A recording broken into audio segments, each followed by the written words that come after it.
I'm Emily Carter. And 2 weeks ago, I turned 32.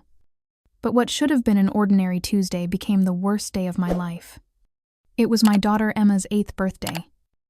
And Daniel, my husband, promised he'd be home early. She had spent the entire morning drawing him a happy birthday daddy sign, even though it was actually her day. That's how Emma is, always thinking of others. Just like her father. Daniel called me at 4:15 p.m., sounding breathless but happy. I'm leaving now. Traffic's a nightmare. But I'll make it back in time for the cake. His voice was a promise. Warm and safe. And I believed him. The accident happened just 30 minutes later. Witnesses said he was speeding to make it to Emma's party. His car was crushed in a 3-vehicle collision on the freeway. The police told me Daniel died instantly. I didn't even get to say goodbye. I found out in the worst way. Emma and I were setting out the cupcakes she'd carefully decorated when there was a knock at the door. A police officer stood there, hat in hand, his face grave. He asked if I was Mrs. Carter. And then everything went black. When I came to, I was on the floor. Emma crying and shaking me. Mommy, what's wrong? Why are you on the floor? I tried to speak, but the words wouldn't come. My husband was dead. How could I ever make her understand? I called my parents, hoping for comfort, for any kind of support. My hands were shaking so hard I could barely hold the phone. When my mother answered, I blurted out, Mom, Daniel's dead. He's gone. Please, I don't know what to do. There was a pause, then laughter in the background. Emily, can this wait until tomorrow? We're at Olivia's birthday dinner right now. It's a big milestone. You know, I felt like I'd been punched in the chest. Mom, I'm telling you my husband is dead. Emma just lost her father. I know. Honey, but there's nothing we can do tonight. We'll come by tomorrow, she said, her tone calm, as if I'd told her I'd misplaced my keys. I hung up the phone. Numb. Emma was still holding the crayon banner she'd made for her father, and I pulled her into my arms, both of us shaking. Outside, life continued as if nothing had happened. But inside, my world had just ended. That night was endless. I lay awake in the darkness, listening to Emma's breathing as she clutched Daniel's favorite shirt like it was a lifeline. Every time I closed my eyes, I saw the police officer's face, the sudden stillness of the house without Daniel's laughter. At dawn, I finally got up and sat at the kitchen table, staring at the untouched cupcakes. They looked so cheerful, so out of place in this hollow, grieving home. I called my parents again in the morning. This time, my father answered. His voice was calm, detached. Emily, we'll come by later today. We're still hosting Olivia's birthday brunch, but we'll make some time after. Hosting brunch. I wanted to scream. My husband had died, and they were still focused on a party. By noon, my friend Sarah came over, holding me as I broke down. She offered to take Emma for a while, but I couldn't let my daughter out of my sight.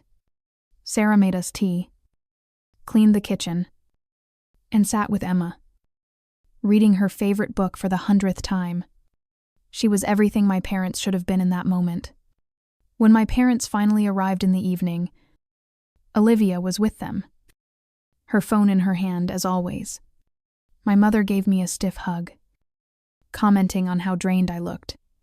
My father patted my shoulder and said, Daniel was a good man. Such a shame. I wanted to scream at them. Why are you treating this like an inconvenience? But I just nodded, too numb to fight. They sat in my living room, talking about Olivia's new art project as if Daniel's death was a passing inconvenience. Emma sat next to me, holding my hand, her wide eyes flicking between her grandparents and me. She was so quiet, a child too small to understand why no one else was crying for her daddy. Finally, my mother said, "We should plan the funeral soon. It's important to keep moving forward." Moving forward. I wanted to tell her that my world had stopped. That forward didn't exist for me anymore. But I just nodded again, feeling like I was underwater. Every sound muffled.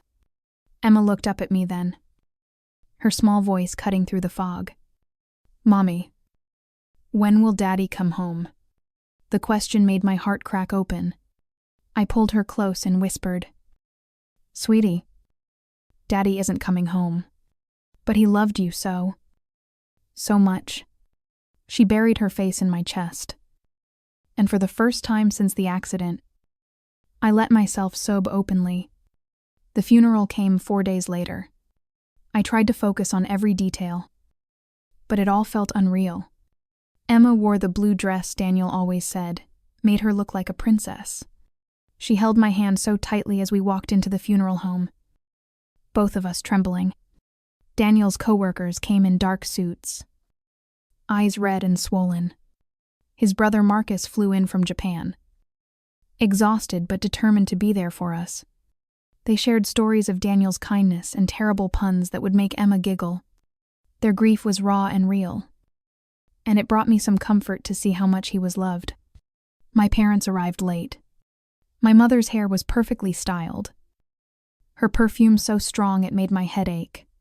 My father shook hands with the funeral director, talking about traffic and directions as if we were attending a dinner party. During the service, I spoke about Daniel's warmth, his laughter, and how he would have done anything for his family. My voice broke when I said he'd died trying to come home to us. After the funeral, at the reception in our house, my parents took over the living room, greeting guests as if they were the hosts. My mother smiled politely, but she didn't offer a single word of comfort. My father, meanwhile, cornered Marcus near the kitchen and started talking about Daniel's life insurance. I was standing by the table of casseroles people had brought, trying to remember to eat, when I overheard it. "You know, Marcus, Daniel had a good policy. Emily will be set for life. It would make sense for her to help the family a little. Don't you think?" Marcus's face turned to stone. "This isn't the time or place." "Seer," he said quietly. My father just smiled thinly. "I'm just being practical. Family takes care of family. Family." I wanted to scream. That night, when the guests had gone, my parents stayed behind. My mother fussed about the dishes while my father sat at the kitchen table, tapping a folded piece of paper against the surface. "Emily," he said in that calm, measured voice he always used when he wanted to sound reasonable. "We need to talk about your financial situation now that Daniel's gone." I stared at him, too tired and too broken to hide my disgust. "What are you talking about?" He slid the paper across the table to me. "Your mother and I think it would be best if you shared some of Daniel's insurance payout. 50% to us. It's only fair. After all, we're family." I picked up the paper.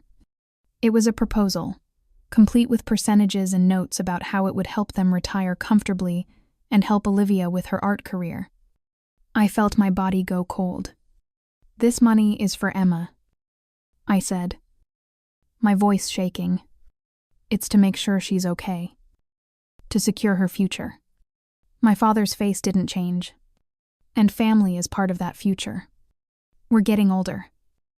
Emily, you need to think long-term." I stood up, my legs shaking. "No, this money is for my daughter. It's not a family bank account. I can't believe you'd even ask me this, today of all days." He didn't raise his voice. He didn't have to. "You owe us this. Emily, he said. We raised you. Gave you everything. It's only fair. But all I could see was Emma, standing at the edge of the kitchen, clutching Daniel's photo in her small hands, her big blue eyes full of confusion and fear. And I realized they would never see her as the center of my world. They only saw what they could take. 2 days later, my parents called a family meeting. They said it was important to resolve this situation once and for all. I didn't want to go. Every part of me wanted to shut them out and protect Emma from their coldness. But Marcus, who had decided to extend his stay to help us, gently said, maybe it's best to hear them out and show them you won't back down. So that Sunday, Emma and I walked into my childhood home, hand in hand. She carried her small backpack. I didn't know what she'd packed in it, but she clutched it like a shield. My mother opened the door with a strained smile. My father was already seated in his favorite armchair, a stack of papers on the coffee table in front of him. Olivia lounged on the sofa, phone in hand, barely glancing up as we entered. Emily, thank you for coming, my father said, his tone calm and rehearsed. We're here because family matters need to be settled face to face. I stayed standing, keeping Emma close. If you're here to talk about Daniel's money again, I'm not changing my mind. My father sighed. This isn't about taking anything away from you or Emma. It's about sharing resources, about being practical. You have so much now. And your mother and I, we're not as young as we used to be. My mother chimed in. We raised you. Emily, you owe us some consideration. And Olivia has struggled so much with her art career. This would help her finally stand on her own. My head spun. They were so calm, so certain that their demands were reasonable. I looked at Olivia, who didn't even bother to look back at me. She was scrolling through Instagram, as if this were just another Sunday afternoon. I took a deep breath. I'm not giving you a cent. That money is for Emma, for her future, for her safety. It's what Daniel wanted. My father's expression hardened. You're being selfish. Emily, family has always supported you. Now you refuse to support us. I laughed bitterly. Family, you weren't there when I needed you most. When Daniel died, you were too busy with Olivia's birthday. Silence fell over the room. My father's jaw tightened. My mother looked away. Olivia finally looked up from her phone, her eyes cool. It was my 30th birthday, she said, as if that explained everything. I shook my head. I'm done talking about this. Before anyone could speak again, Emma stepped forward. She reached into her backpack and pulled out a folded piece of paper. I made something, she said, her small voice firm, because I don't think you understand what Daddy meant to us. She handed the paper to my grandfather first, a child's drawing, bright with crayons and stickers.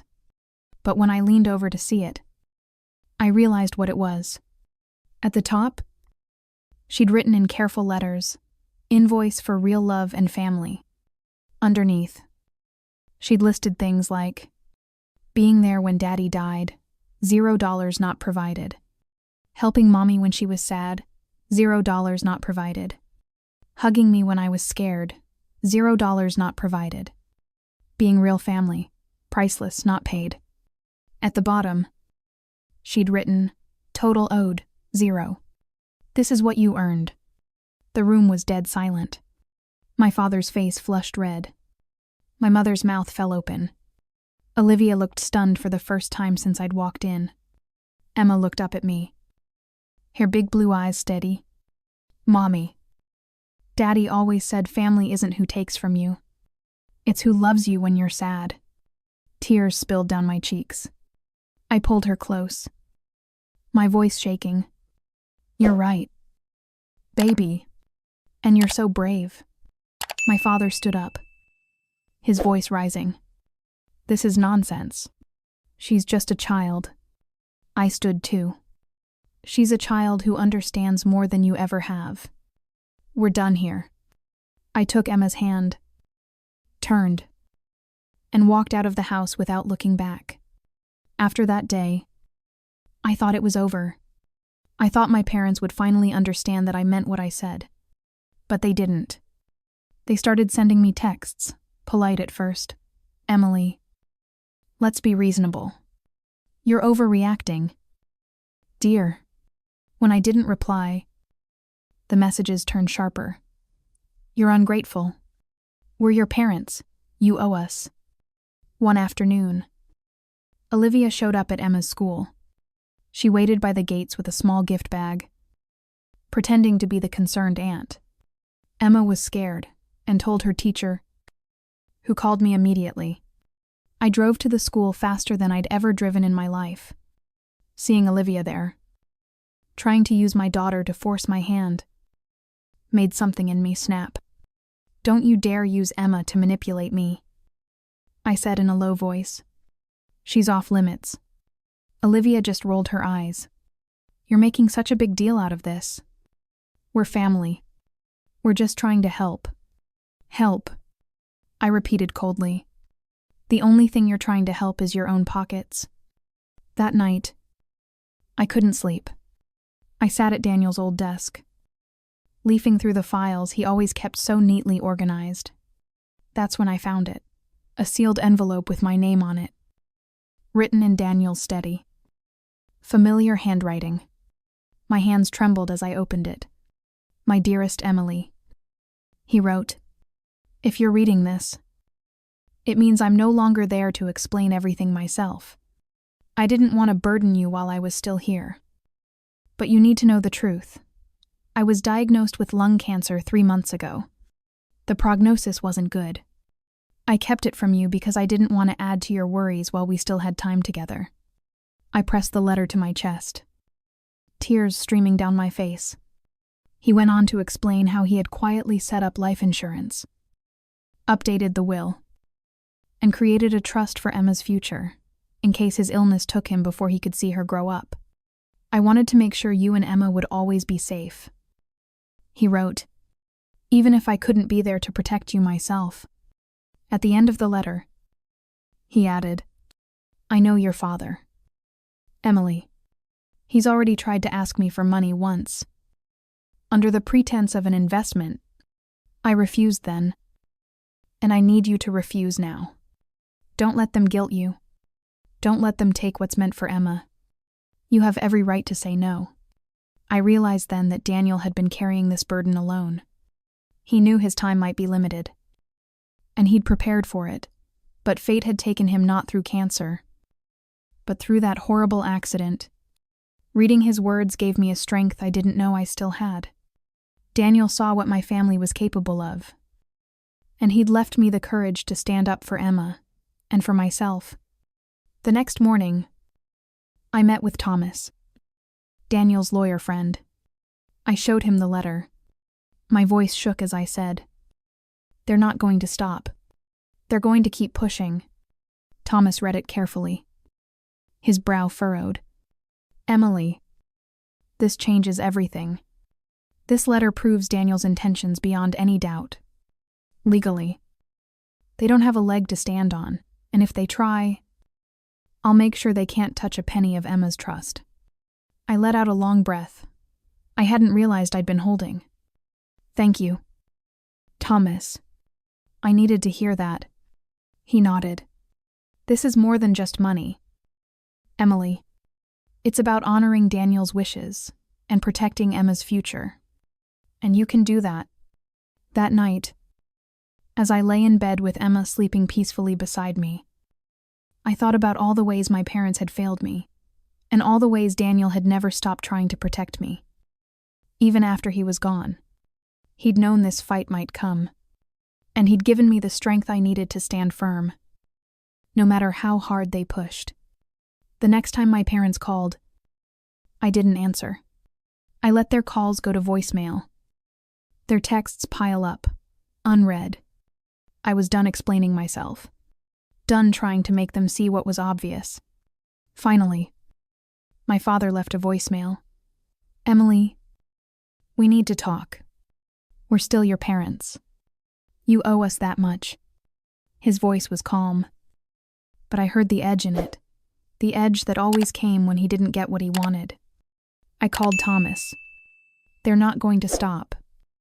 I told him, "They think I'm just going to give in if they keep pushing." Thomas's reply was steady and reassuring. "Then it's time to show them you're not the same daughter they raised to be quiet and accommodating. You're Emily Carter, and you're fighting for Emma now." He was right. When my parents showed up unannounced at my door one evening, I didn't let them in. I stepped outside, shutting the door firmly behind me. Emma was inside, safe. My mother tried to reach for me, her face twisted with frustration. "Emily, don't do this. We're your family. I know exactly who my family is," I said evenly. "And it's not you, not until you can respect me and my daughter." My father's face darkened. "You're making a mistake. You'll regret this." "No," I said, my voice steady. "The only thing I'd regret is letting you take what Daniel worked so hard to give us." My mother's eyes filled with tears, but they felt like crocodile tears. "For show. Not for me. We just want to help you. Help yourselves." I corrected. "But I'm done. You won't get a penny of Daniel's money. And you won't see Emma again until you understand what it means to be family."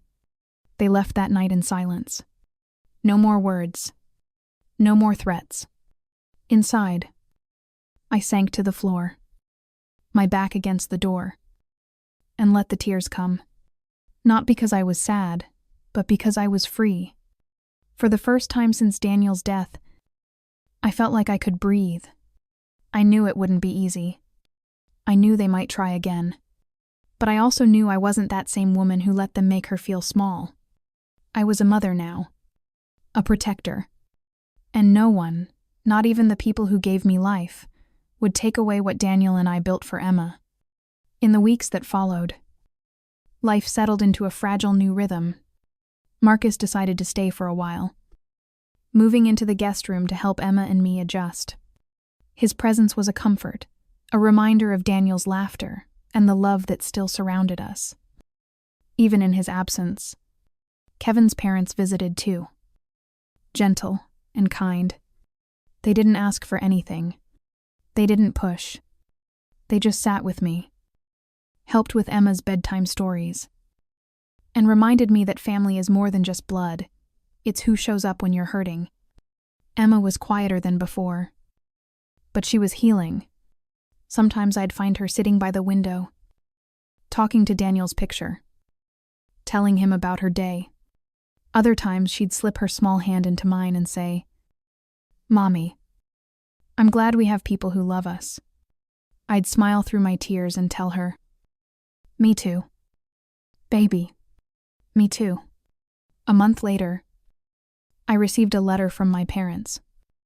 No demands, no mention of money, just an apology, hesitant and imperfect, but real. They said they didn't realize how much they'd hurt me. They didn't expect forgiveness, just hoped someday they might earn it back. I didn't answer right away.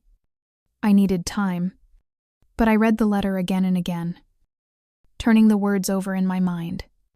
Maybe they would change. Maybe they wouldn't. But I knew one thing for sure. Forgiveness didn't mean forgetting.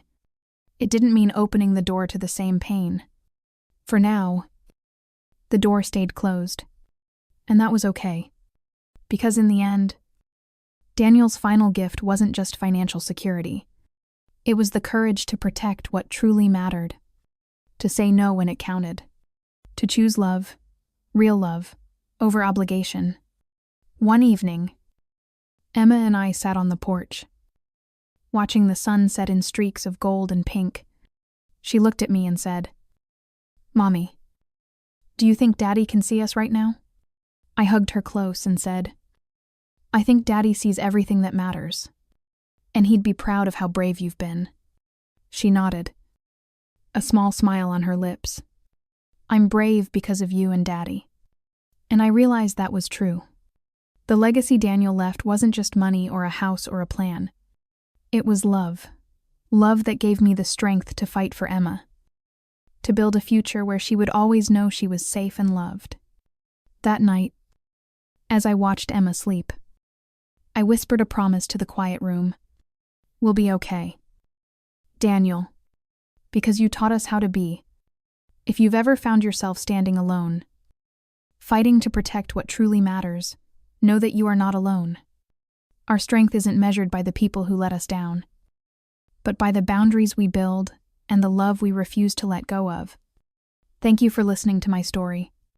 If it touched your heart, please consider leaving a comment below and sharing your own journey.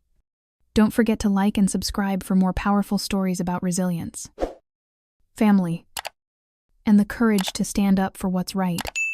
Together, we can build a community where every voice is heard and where love always wins.